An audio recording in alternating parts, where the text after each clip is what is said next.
Nous sommes nombreux à penser que les anciennes civilisations ne disposaient d'aucune machine. Mais est-ce une certitude?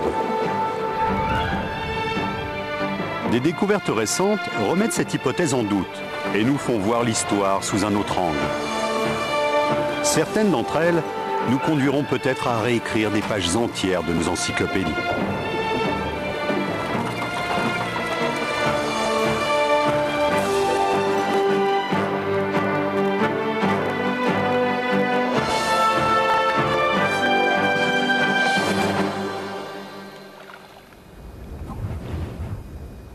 Alors que l'Europe traverse l'âge des ténèbres, la Chine impériale atteint son apogée. Nous commençons à peine à découvrir à quel point notre ère industrielle a pu être influencée par les inventions avant-gardistes des érudits de l'Empire du Milieu. Imaginez de véritables chaînes de montage automatiques. Des machines capables de détecter les tremblements de terre ou des puits de forage puisant de l'eau salée dans les nappes aquifères. Imaginez également une gigantesque horloge capable d'indiquer les minutes, l'heure, la date, mais aussi la position des étoiles dans le ciel. Et imaginez enfin des forges au rendement comparable aux usines de métallurgie moderne. Certaines de ces machines sont si complexes que leur fonctionnement est resté longtemps un mystère. En ces temps-là, la Chine était une nation de première importance, bien plus évoluée que l'Europe médiévale. Les Chinois ont mis sur pied des chaînes de montage à grande échelle, érigeant ainsi les fondements de l'industrialisation. Mais comment la Chine a-t-elle pu connaître une telle avancée technologique? Et qui étaient les précurseurs ayant imaginé de telles machines? On a découvert dans d'anciens manuscrits la description détaillée d'un appareil étonnant. Une machine permettant de détecter et de localiser à distance les tremblements de terre, le sismoscope.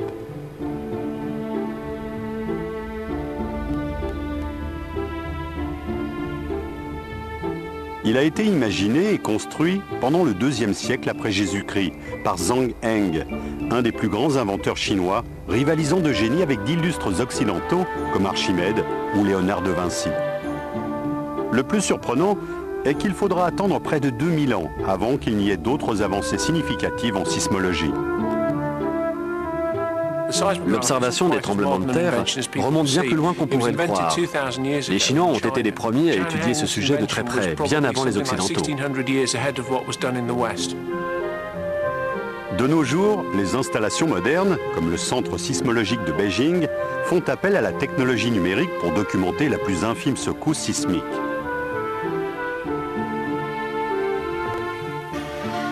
Mais à l'époque de la Chine antique, le sismoscope revêtait une importance capitale. Les distances entre les villes étaient considérables. Comment être prévenu rapidement qu'une région avait été frappée par un tremblement de terre?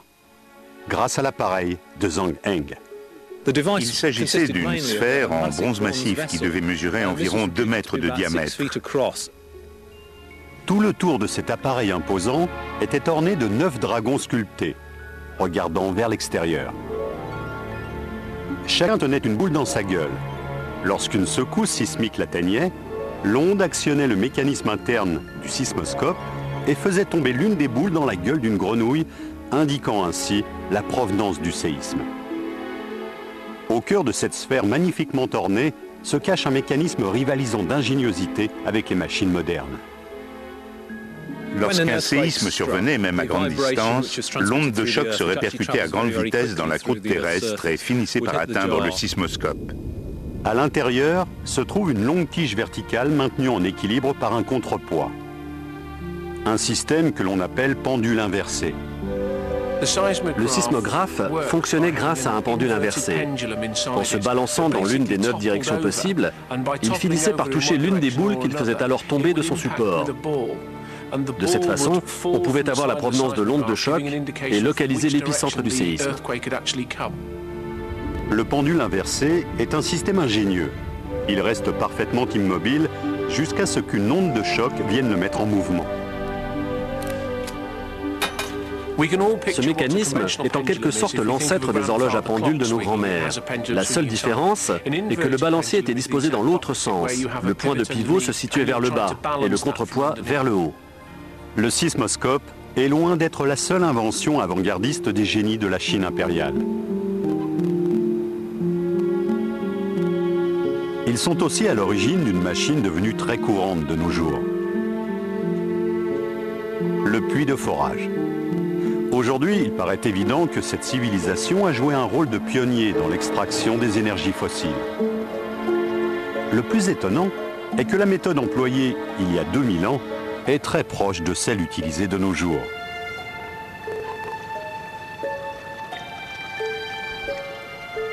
Aussi incroyable que ça puisse paraître, il y a 2 millénaires, les Chinois avaient mis en place des puits de forage de sel. La taille des tours de forage de l'époque était impressionnante, même comparée à celle en activité de nos jours. Elle pouvait mesurer plus de 60 mètres de haut. Le paysage de certaines régions de la Chine avait probablement déjà des allures de Texas. Par chance, un certain nombre d'entre elles ont très bien résisté aux assauts du temps. Elles permettent aux chercheurs d'étudier de près les pièces utilisées lors de la mise en œuvre de ces géants. L'édifice était réalisé en bambou, solidement liés entre eux.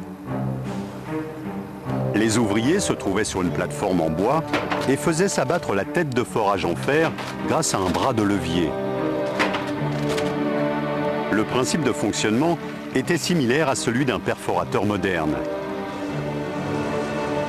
Contrairement aux puits actuels, les éléments de forage ne tournaient pas, mais venaient percuter la roche à traverser.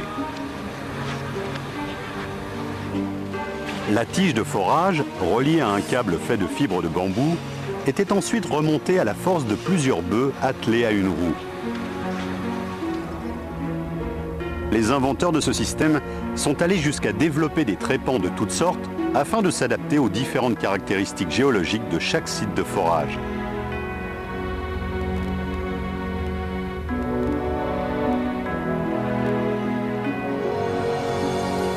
Grâce à ce système, il devenait possible d'aller puiser l'eau dans les strates les plus profondes, où elle était le plus saturée en sel. Après extraction, l'eau provenant de l'aquifère était acheminée via un réseau de conduites vers un autre site où elle était bouillie. Le sel était ainsi récolté et revendu à prix d'or. Mais c'est avec la dynastie Song, au tournant du premier millénaire, que la pré-industrialisation a atteint son zénith en Chine. Des machines colossales sont inventées, à des échelles qui resteront inégalées en Occident pendant plus de 1000 ans. Les méthodes de production imaginées par les Chinois sont très proches de celles encore appliquées de nos jours. C'est également à cette période que les premiers systèmes de production à la chaîne sont mis en place, ouvrant la voie des siècles plus tard à la révolution industrielle.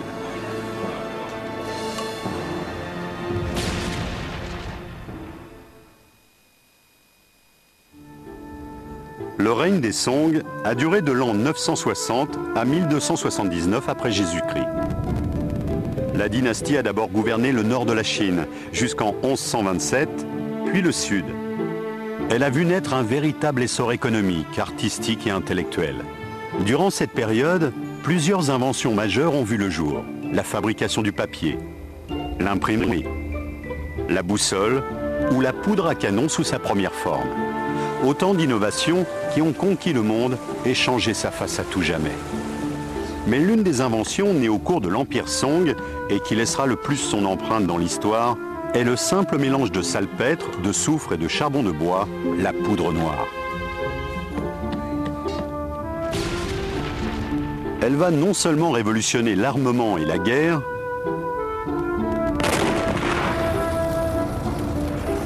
mais aussi conduire à l'invention des moteurs fusées, une étape essentielle à la conquête de l'espace par l'homme.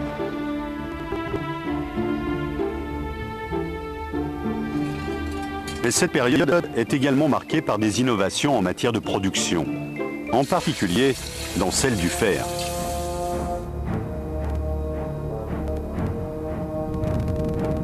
Dans la province de Shantung, une découverte récente nous a permis de dévoiler l'importance de la production métallurgique de la Chine antique. Il s'agit des ruines d'une forge datant de la dynastie Song.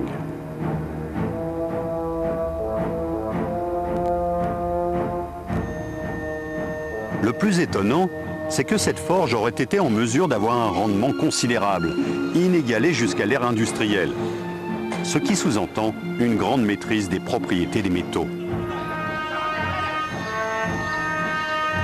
Afin de produire à une telle échelle, les ouvriers devaient constamment maintenir un important volume de fer à l'état liquide et à très haute température afin qu'il puisse être versé dans les moules, comme c'est encore le cas aujourd'hui.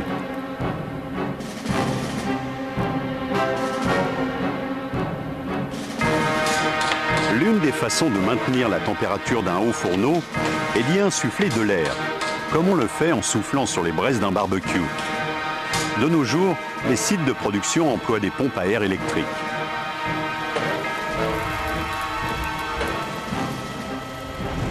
Mais comment les ouvriers de la Chine antique parvenaient-ils à ventiler suffisamment leurs forges pour les alimenter? La réponse, les archéologues l'ont découverte par hasard en mettant à jour ce qui semble être un soufflet automatisé.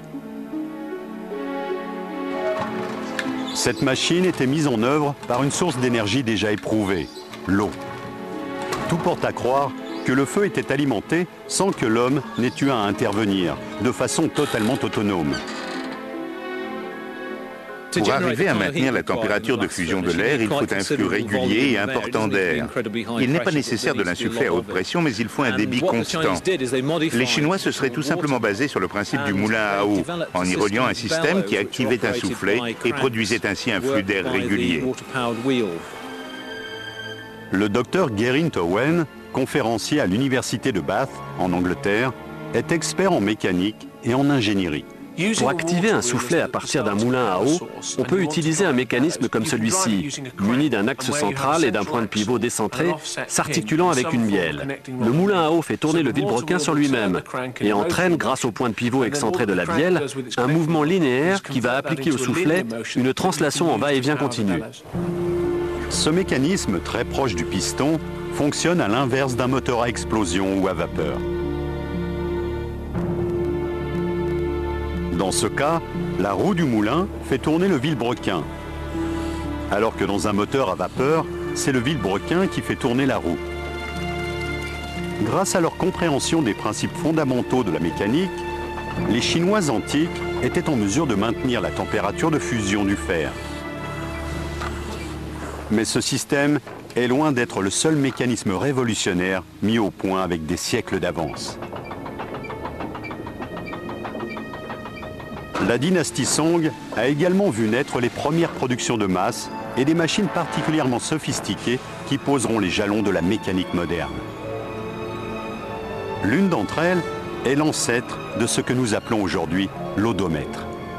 Un odomètre est un appareil permettant de mesurer les distances parcourues, comme le totaliseur kilométrique que l'on trouve sur le tableau de bord des voitures.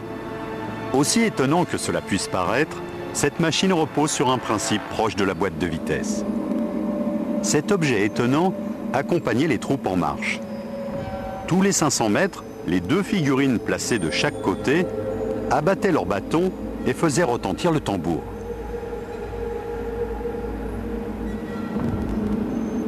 Il s'agit ici d'une reproduction à échelle réduite de cette invention. Si l'on en croit les textes anciens, ce chariot était en réalité beaucoup plus grand. Ceci n'en est qu'un modèle réduit. À l'intérieur, on découvre un engrenage entraîné par la roue du chariot. Il s'agit en fait ni plus ni moins d'un mécanisme capable de ralentir la vitesse de rotation de la dernière roue crantée par rapport à celle de la roue du chariot, de façon à ce qu'elle fasse une révolution tous les 500 mètres parcourus.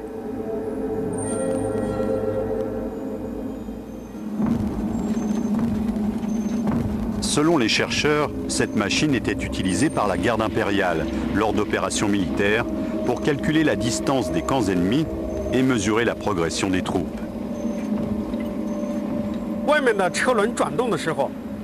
Lorsque la roue tourne, Elle entraîne un train d'engrenage. La roue menante est solidaire d'un petit pignon qui entraîne la rotation d'une roue crantée plus grande. Cette dernière est surmontée d'un axe muni d'un loquet qui vient en contact avec une tige reliée à une ficelle. En entraînant cette tige, le bras des figurines est armé puis relâché pour percuter le tambour. Ce système n'est autre que le précurseur de la boîte de vitesse, comme nous le démontre Geraint Owen sur une transmission de moto. L'élément clé de ce chariot était le train d'engrenage dont il était équipé. Voilà comment ça fonctionne sur une boîte de vitesse de moto. Ici, c'est le pignon de sortie. Vous voyez que le nombre de tours qu'il effectue est différent de celui que j'applique au pignon relié au vilebrequin.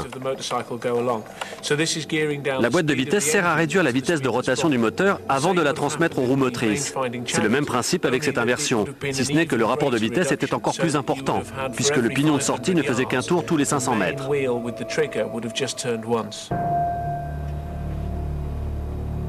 Ce type de matériel prouve que la Chine avait déjà, à l'aube de son ère impériale, compris les principes mécaniques qui ont donné naissance plus tard à l'automobile. Mais il y a également des indices portant à croire que la dynastie Song a vu naître la production industrielle de masse.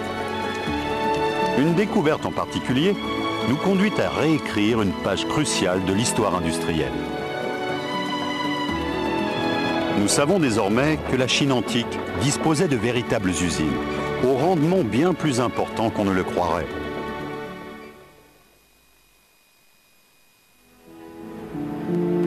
C'est durant le règne de la dynastie Song que la Chine antique a connu son plus grand essor intellectuel et artistique.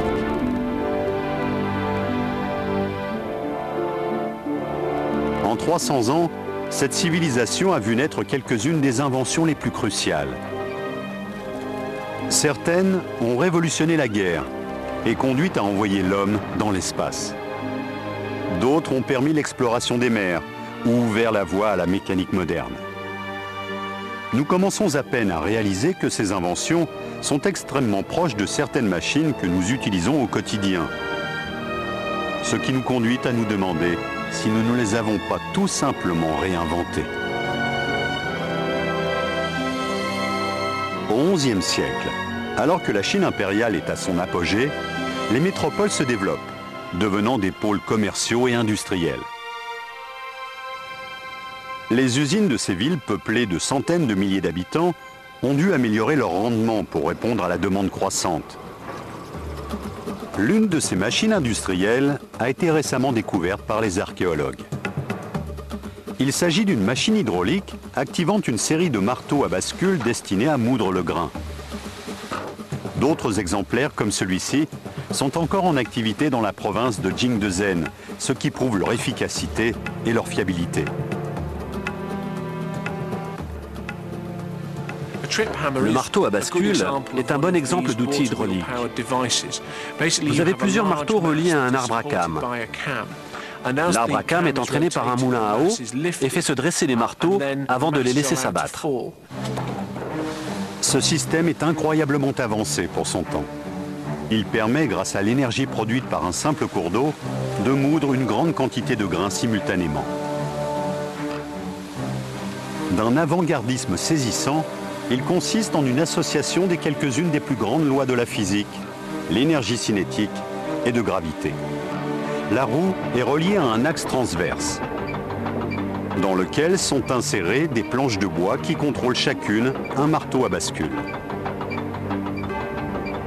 La roue fait pivoter l'axe. Une pression est alors exercée sur les leviers des marteaux, les faisant se lever. Une fois qu'ils ont atteint un angle de 60 degrés d'inclinaison, les marteaux sont libérés et retombent lourdement sur le matériau à moudre. Chaque marteau exerce une pression de 45 kg. Cela signifie qu'avec 8 marteaux, ce sont 360 kg de pression qui s'abattent à chaque tour. D'après certains écrits, ces machines ne servaient pas seulement à moudre le grain, mais aussi à façonner des pièces de métal, comme nous le faisons aujourd'hui.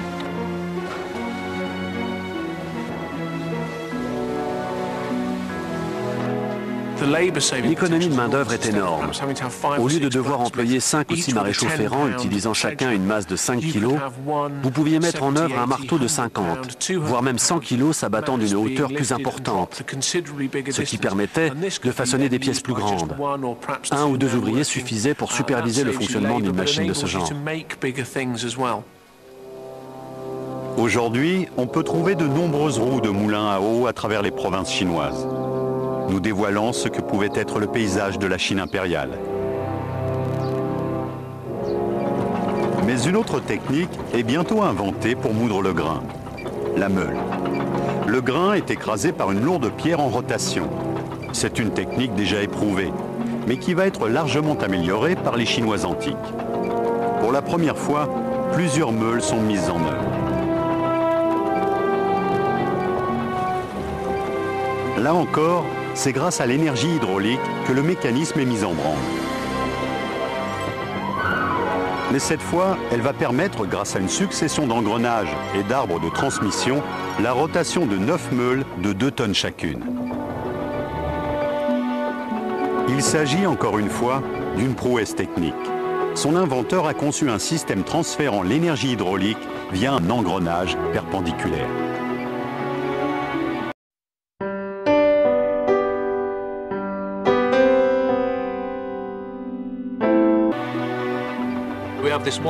Vous avez une grande roue reliée à un arbre de transmission sur lequel sont fixées plusieurs roues crantées qui vont transférer l'énergie. Elles sont en contact avec d'autres roues crantées placées à 90 degrés autour des meules qui entraînent un mouvement contrarotatif et permettent la mise en mouvement de plusieurs rangées de meules. C'est un système ingénieux au rendement quasi industriel. Là encore, la technologie employée dans la mise en œuvre de cette machine ne sera pas exploité en Occident avant des siècles. Ces hommes étaient, pour ainsi dire, les précurseurs de la révolution industrielle. Ces machines avaient un rendement comparable à celui de nos usines modernes. Les inventeurs de la Chine impériale maîtrisaient parfaitement les systèmes d'engrenage. Et il existe une autre preuve de leur connaissance des principes de la mécanique. De magnifiques anneaux de jade ont été découverts dans des tombeaux datant de l'an 400 avant Jésus-Christ. Leurs gravures ont longtemps intrigué les chercheurs.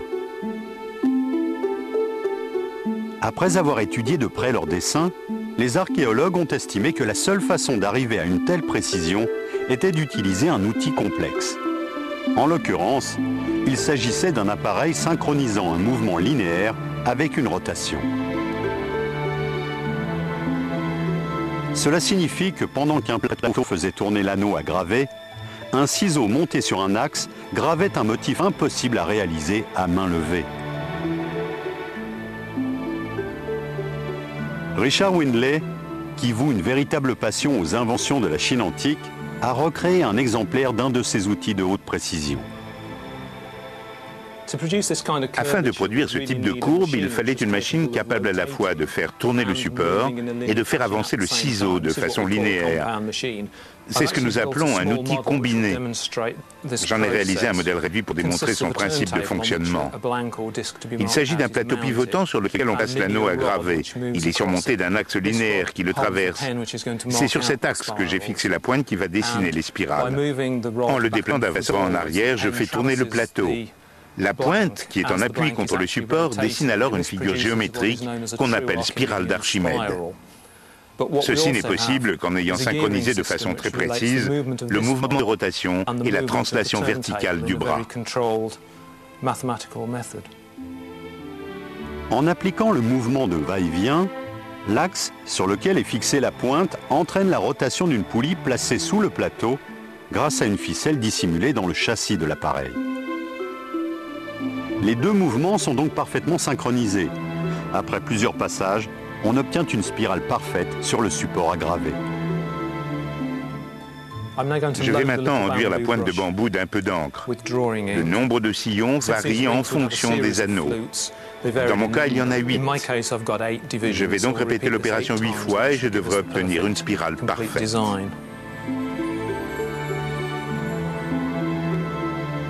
Nous savons maintenant que ce type d'appareil a été utilisé pour graver le jade grâce à une pointe ornée d'un diamant. Pendant des milliers d'années, les innovations technologiques de la Chine impériale se sont transmises à l'Occident via l'Asie centrale et le Proche-Orient par la route de la soie. Mais il existe une découverte archéologique majeure qui laisse entrevoir l'impressionnante productivité de l'Empire du Milieu. Quelque chose qui a été mis au jour il y a une trentaine d'années seulement est classé 8e merveille du monde par l'UNESCO.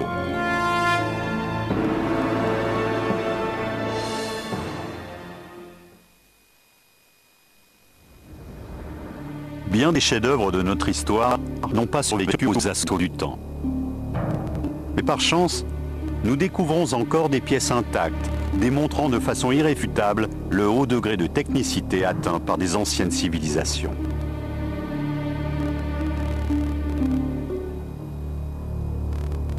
L'extraordinaire armée de terre cuite du premier empereur en est un exemple flagrant.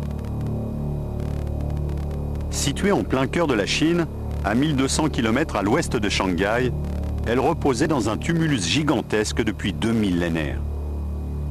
La découverte de ce tumulus et l'excavation de cette armée est l'un des plus grands événements archéologiques de l'histoire, au moins aussi important que celle des pyramides de Gizeh. Il y a beaucoup d'autres tombeaux en Chine, mais aucun n'est aussi vaste. Cette armée composée de 8000 hommes, d'une qualité de réalisation exceptionnelle, sert de garde rapprochée à la dépouille de l'empereur Qin Shi Huangdi.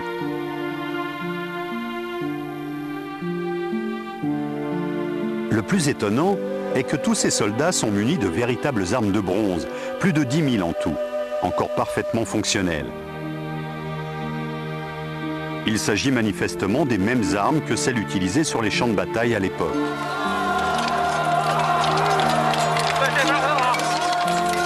Plus de 2000 ans plus tard, ces armes gardaient toute leur efficacité. Mais ce qui intrigue davantage les chercheurs, c'est que tous ces guerriers, ainsi que les armures et les armes qu'ils portent, ont été produits dans les forges de la Chine impériale de façon industrielle. Comment les ouvriers de l'époque ont-ils pu produire ne serait-ce que 8000 soldats dans les moindres détails? Et quelle technologie a été utilisée pour créer des armures et des armes aussi complexes? Chaque soldat a été sculpté, peint et verni séparément, grâce à des techniques de production qui ne seront exploitées en Europe qu'à partir du XVIIIe siècle. La superficie occupée par ce mausolée, 56 km², laisse songeur. Aujourd'hui, plus de 30 ans après sa découverte, on sait qu'il renferme encore bien des trésors. L'une des découvertes les plus étonnantes faites dans ce tumulus est une série de chars. Ces véhicules grandeur nature devaient accompagner l'empereur dans son voyage vers l'au-delà. En y regardant de plus près, on ne peut que constater le souci du détail et l'immense soin apporté à la réalisation de ces reproductions. Cet ouvrage a posé les jalons des nouveaux standards de la production métallurgique.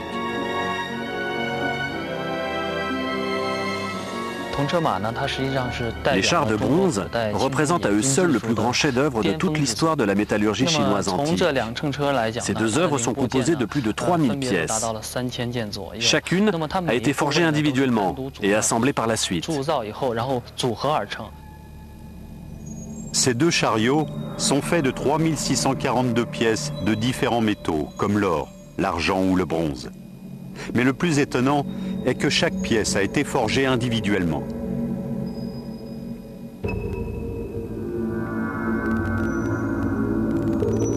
Cela revenait à façonner à la main, un à un, chaque élément d'un puzzle de plus de 3500 pièces, sans pouvoir s'assurer que l'une s'assemblerait avec l'autre avant que le projet ne soit totalement achevé. Mais au final, le résultat s'avère parfait. L'assemblage a été réalisé grâce à la soudure. Cette technique consiste à joindre deux pièces de métal en appliquant un autre métal en fusion. De nos jours, c'est une pratique plus que courante. Mais à l'époque, comment était-ce possible? La soudure de certains matériaux demande des techniques très particulières et du matériel de pointe. Le fait que les Chinois antiques aient pu souder des plaques de bronze ensemble démontre leur maîtrise des propriétés des métaux et leur avancée technologique considérable en matière de production de chaleur. Le damasquinage était également employé. Ce procédé consiste à emboîter deux pièces de métal l'une dans l'autre. Encore une technique que les métallurgistes de la Chine antique maîtrisaient. Les Occidentaux mettront des siècles avant d'employer ces procédés.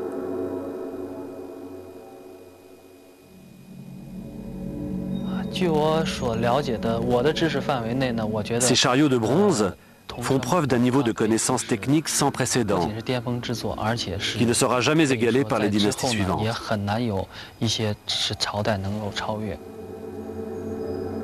À ce jour, ces chariots demeurent les pièces de bronze les plus importantes jamais découvertes dans toute l'histoire de l'archéologie. Et pourtant, au sein de ce tumulus, vieux de 22 siècles, il existe des œuvres bien plus impressionnantes sur le plan technique. Chaque soldat de la garde impériale était armé. Les archéologues en charge de ce site ont mis au jour tout un arsenal incluant des fers de lance, des carreaux d'arbalète, des mécanismes de détente, des lames de hallebarde de 3 mètres et des épées de 90 cm, toujours tranchantes comme des rasoirs. Ce nombre incroyable d'armes traduit à lui seul la taille des usines qui les produisaient, ainsi que l'efficacité de leur rendement comparable à celui d'un centre de production moderne. Chaque arme a été minutieusement fondue dans des moules, puis ornée, sculptée, aiguisée et polie.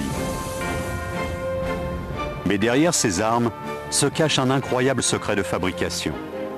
Comment des lames vieilles de plus de 2 millénaires peuvent-elles avoir gardé leur éclat?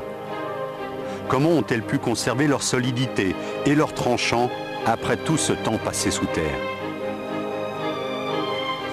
Grâce à des moyens d'analyse à la pointe du progrès, les archéologues pensent avoir découvert la réponse. Les lames sont recouvertes d'une fine particule grise foncée. Aussi incroyable que cela puisse paraître, il s'agirait d'oxyde de chrome, un métal faisant barrière à la corrosion que l'Occident ne découvrira que bien plus tard. Il s'agissait d'une couche d'oxyde de chrome. Ça signifie que pendant la dynastie des Qin, on avait déjà compris comment l'utiliser. En Occident, on a commencé à exploiter le chrome qu'en 1930, en Allemagne, et en 1950 aux États-Unis. La Chine impériale avait près de 2000 ans d'avance.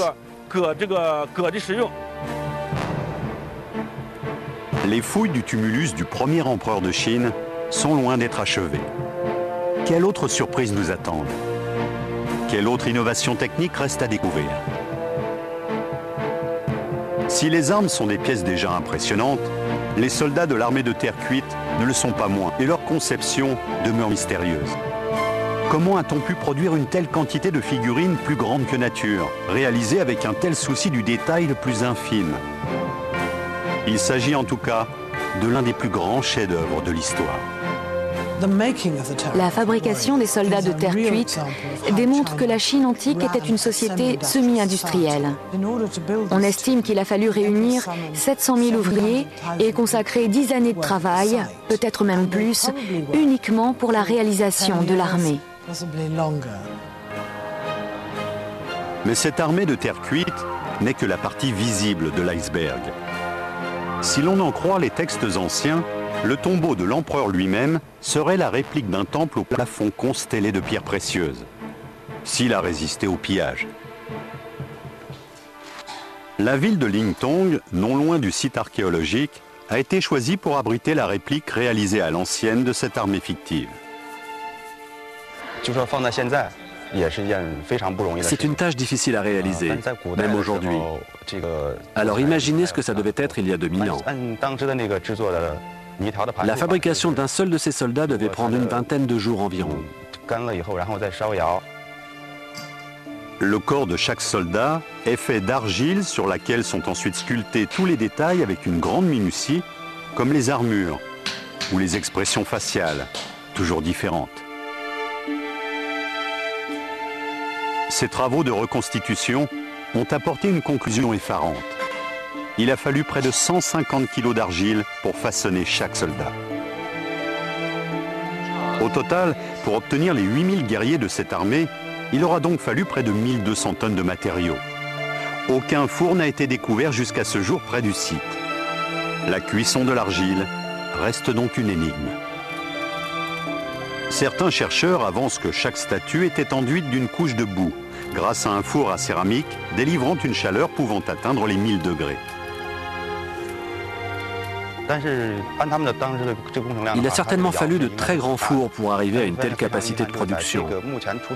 Hélas, nous n'en avons découvert aucun.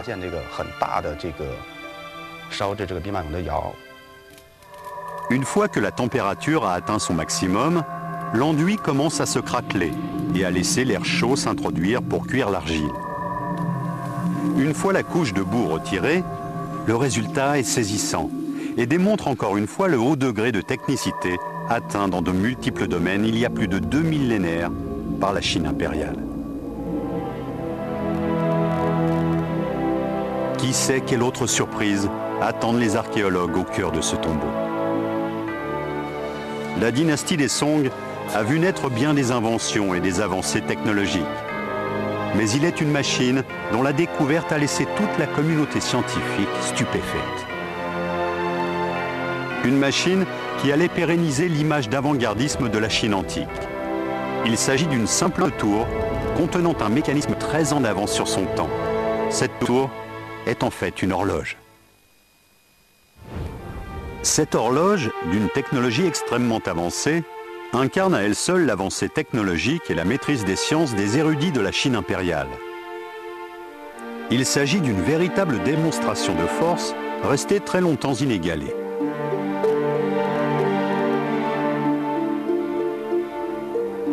Tout comme les grandes inventions grecques ou romaines, elle a été conçue par un génie à l'esprit particulièrement novateur. Ce maître de la mécanique de haute précision et ingénieur pluridisciplinaire se nomme Su Song. Son chef-d'œuvre était d'une telle complexité que personne n'a pu en percer le mystère pendant des siècles. Il s'agissait d'une horloge entraînée par l'eau et contrôlant, entre autres, un globe astral d'une technologie si évoluée que peu de scientifiques occidentaux modernes admettent qu'elle ait pu exister il y a aussi longtemps. L'horloge à eau de Su Song a été conçue en 1092 après Jésus-Christ. Elle est considérée comme l'une des plus grandes inventions de la Chine antique. Le mécanisme complexe mis au point par Su Song était capable non seulement d'indiquer l'heure et les minutes, mais aussi les semaines, les mois et les saisons. Les Chinois de l'Antiquité avaient déjà compris que le calendrier reflétait les révolutions de la Terre autour du Soleil. Mais ce qui donne à cette machine sa dimension extraordinaire, c'est qu'elle pouvait également indiquer la position des planètes dans le ciel. Les Chinois de l'Antiquité étaient persuadés que la position des planètes influait sur le destin de leur nation et de ses dirigeants. Cet édifice, construit au XIIIe siècle et situé dans la province de Henan, à 500 km au sud de Beijing, est le plus ancien observatoire chinois. On peut encore observer la course du Soleil le long de ce canal central.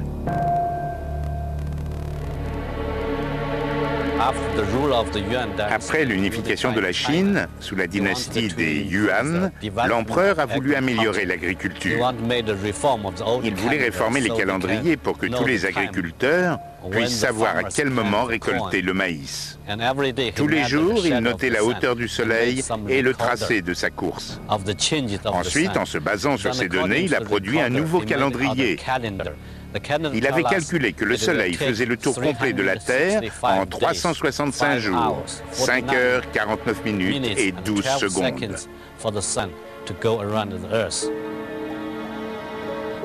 2 siècles avant la construction de cet observatoire, Su Song se lançait dans la conception de son horloge astronomique.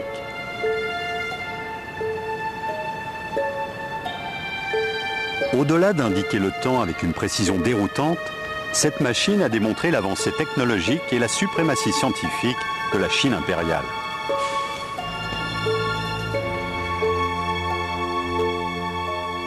La tâche était monumentale. Comment Sou-Song a-t-il pu la réaliser?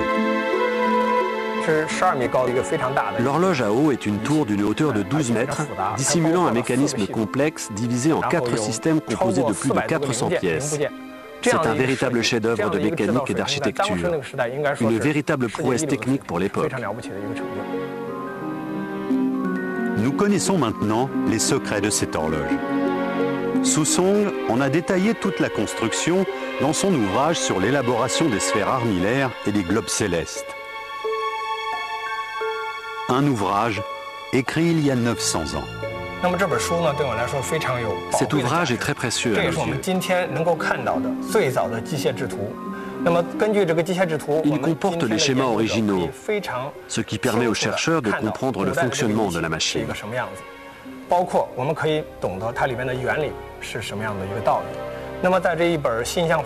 Il contient au total 47 illustrations, montrant toutes les pièces et leur assemblage.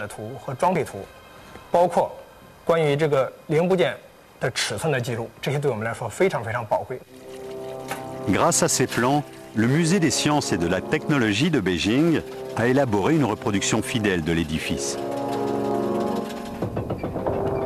Il s'agissait d'une tour de la hauteur d'un immeuble de 5 étages.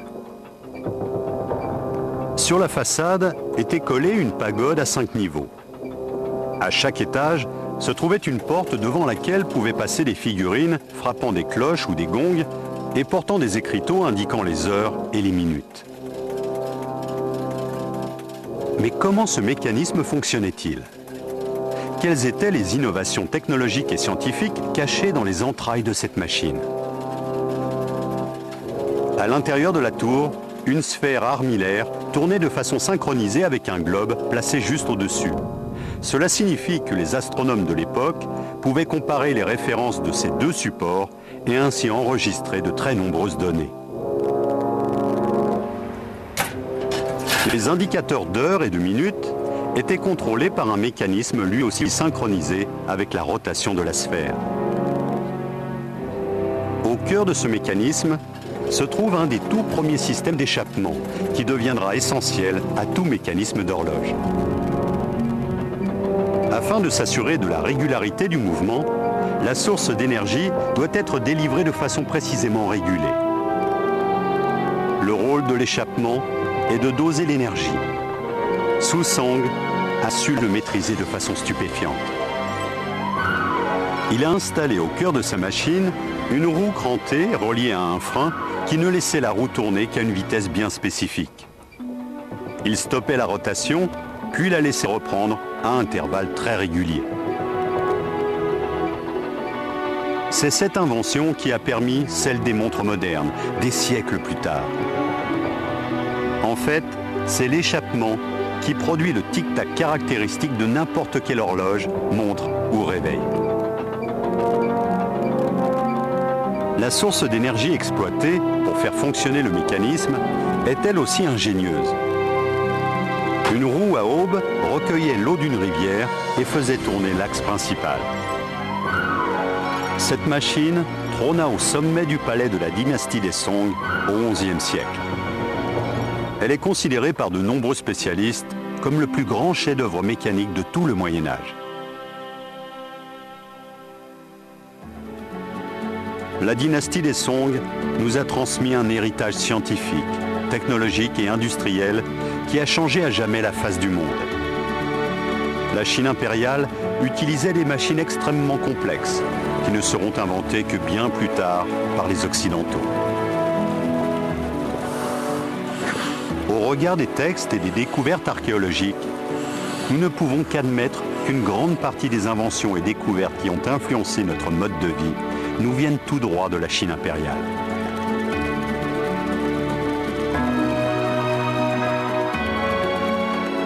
Devrons-nous réécrire les livres d'histoire? Serons-nous conduits à revoir tout ce que nous pensions savoir?